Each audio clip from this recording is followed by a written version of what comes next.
"You'll really thought I was finished, huh?" She stood there, 8 months pregnant, while her ex and his side piece laughed in her face at the corner store in her own neighborhood. They mocked her worn-out sneakers, her faded jacket, the way she still took the bus. What didn't they know? She owned the building they were standing in. She owned the block. And by morning, they'd both be out on the street with nothing but the clothes on their backs. This is the story of how silence became the deadliest weapon. Before we get into this, hit that subscribe button real quick. You're about to witness the most satisfying downfall you've seen all year. And trust me, you don't want to miss what happens next. Drop a comment and let me know where you're watching from. Now let's get into it. Shanice Kellerman felt the baby kick hard against her ribs as she stood outside Mr. Chen's corner store on Riverside Avenue. The evening air in Detroit smelled like fried fish and car exhaust. She wasn't supposed to be here. She'd only come to drop off some paperwork at the community center down the street, but she needed water. Her feet were swelling again. She pushed through the glass door, and that's when she heard it. That laugh. High-pitched, fake, and cruel. The kind of laugh that cuts through a crowd. Shanice froze. There, by the chip aisle, stood Terrence Goins, her ex-husband, the man who'd promised her forever and delivered 6 years of lies. Next to him, practically attached at the hip, was Brielle Cousins, the woman he'd been sneaking around with while Shanice worked double shifts at the medical billing office. Brielle saw her first. "Oh my God, Terry, look," she said loud enough for half the store to hear. "Isn't that your, what do you call it? Your charity case?" Terrence turned, and when his eyes landed on Shanice, his grin stretched wide. Not embarrassed, not apologetic, proud. "Shanice," he said, dragging her name out like it was a punchline. "Damn, you still out here looking like you're shopping at Goodwill? I thought you would have got it together by now." Shanice's hand tightened on the bottle of water she'd grabbed. She didn't respond. She'd learned a long time ago that silence confused people like him. Brielle stepped closer, her perfume too strong, her lashes too long. She looked Shanice up and down like she was inspecting spoiled fruit. "You know, I actually feel bad for you," she said, voice dripping with fake sympathy. "Walking around here pregnant, no ring, no man, no car. That's just sad." "She always was slow," Terrence added, chuckling. "Took her years to figure out I was done with her." A few people in the store glanced over, but no one said anything. This was the kind of neighborhood where folks minded their business unless it got loud.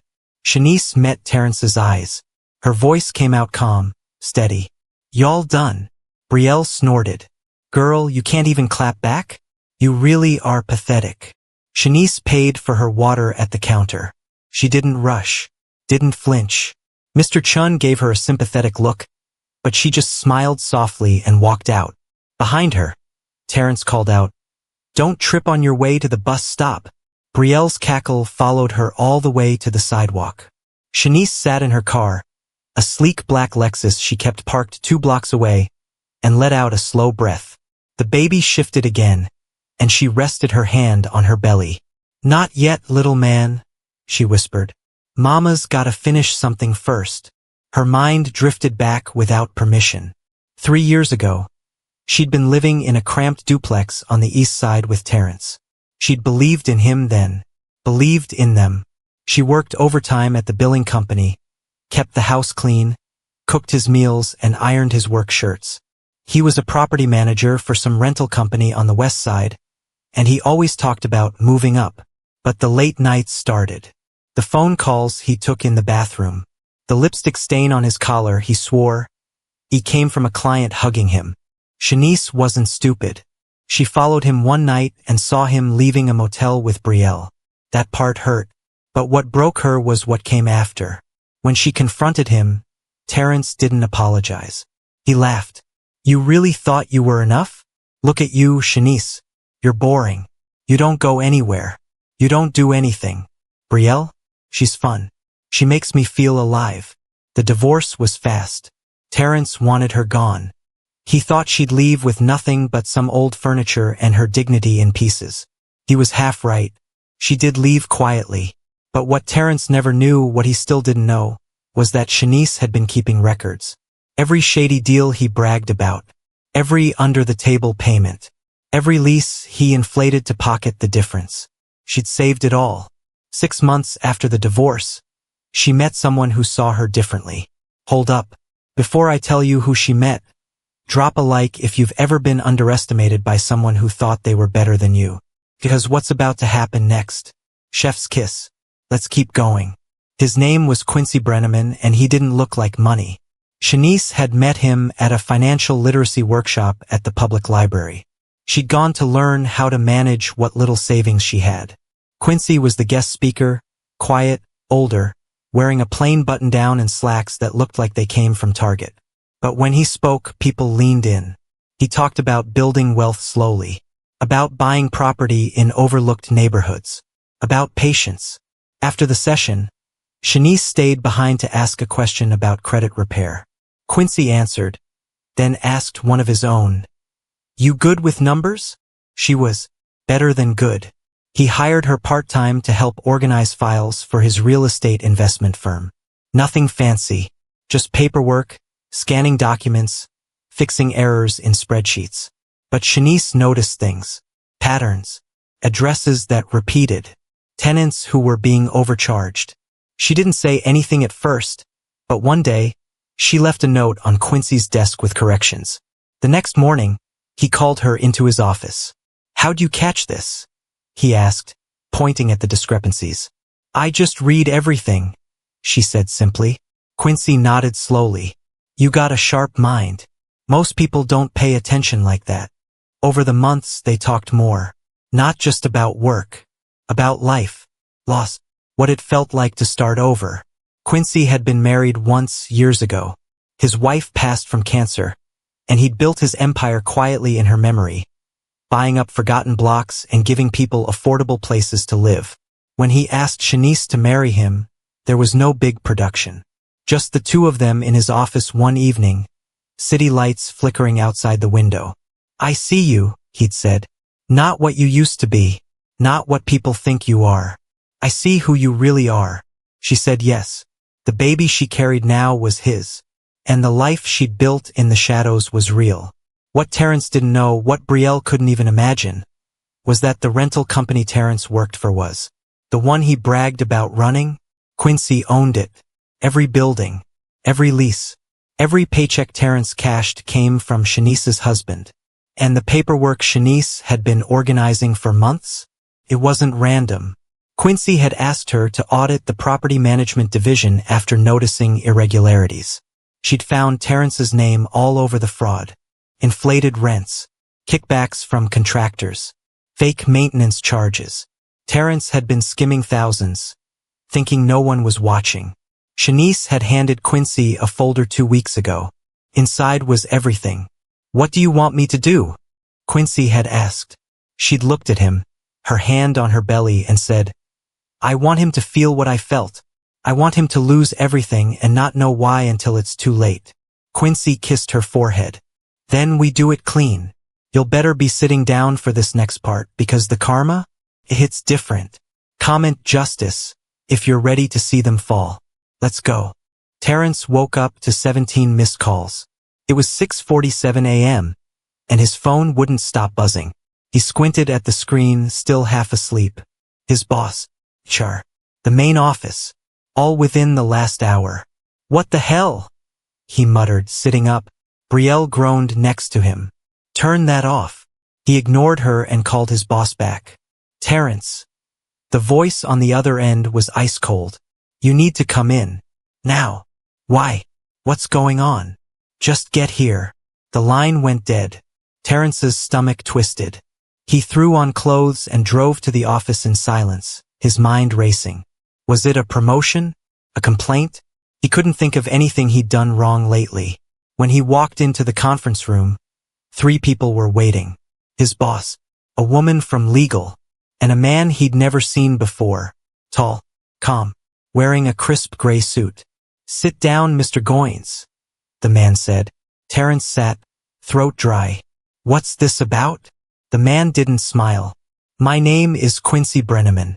I own this company, and we need to talk about your employment." Terrence blinked. I didn't know you were coming in today, sir. If I'd known. Save it.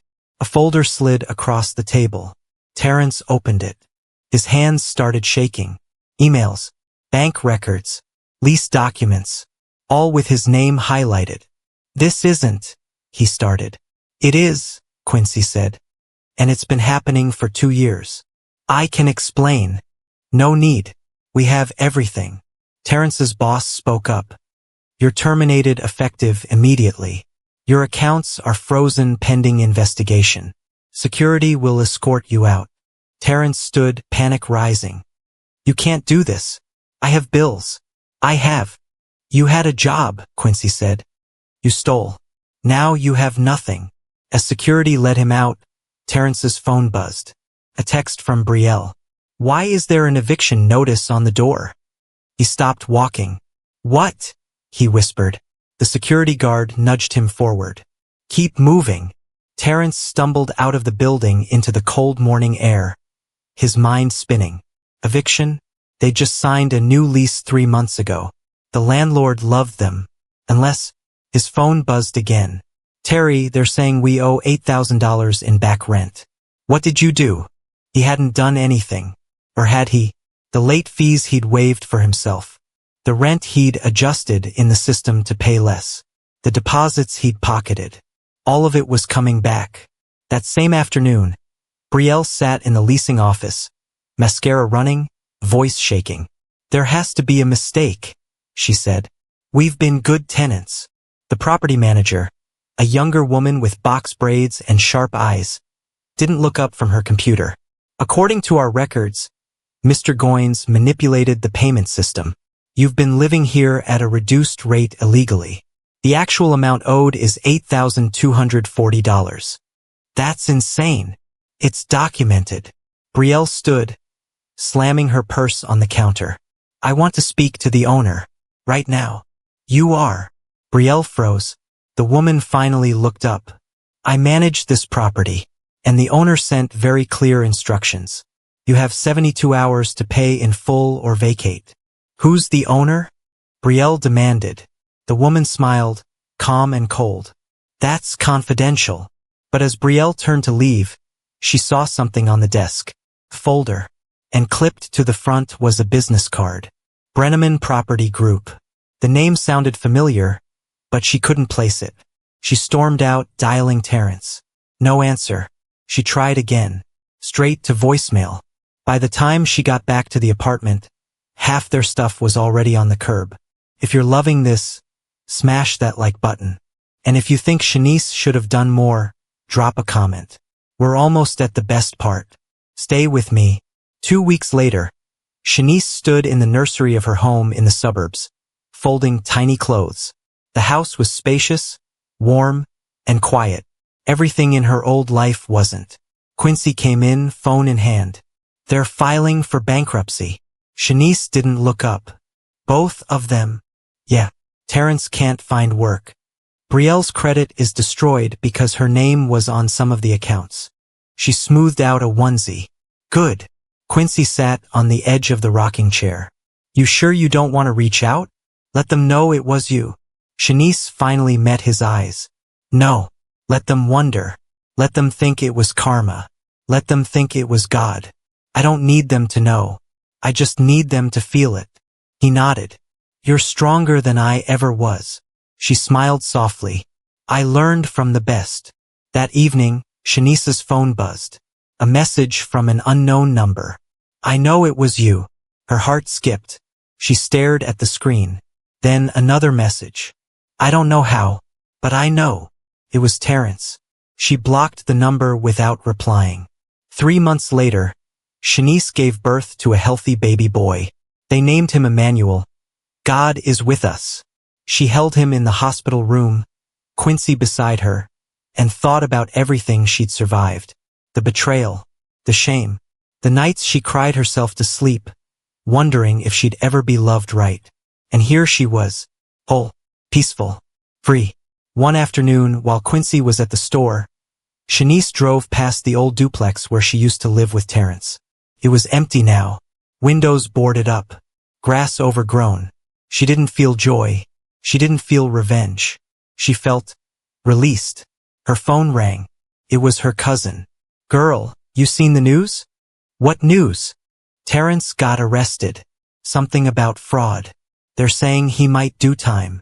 Shanice pulled over, hands trembling. She hadn't wanted that. She'd wanted him humbled, not destroyed. But then she remembered. The lies, the disrespect, the way he made her feel worthless. Good, she whispered. That night, she rocked Emmanuel to sleep, singing softly. Quincy stood in the doorway watching. You ever regret it? He asked. Staying quiet? Yeah. She shook her head. No, I regret not trusting myself sooner. But not this. Sometimes the best revenge isn't loud. It's not messy. It's building a life so strong that the people who hurt you can't even touch you anymore. Shanice didn't yell. She didn't fight. She just moved in silence and let the truth do the talking. If the story hit you, if it reminded you that your comeback doesn't have to be loud to be powerful, hit that subscribe button. Drop a comment telling me what you would have done. Would you have stayed quiet or burned it all down? And remember, people who laugh first usually fall the hardest. Thanks for watching. I'll see you in the next one.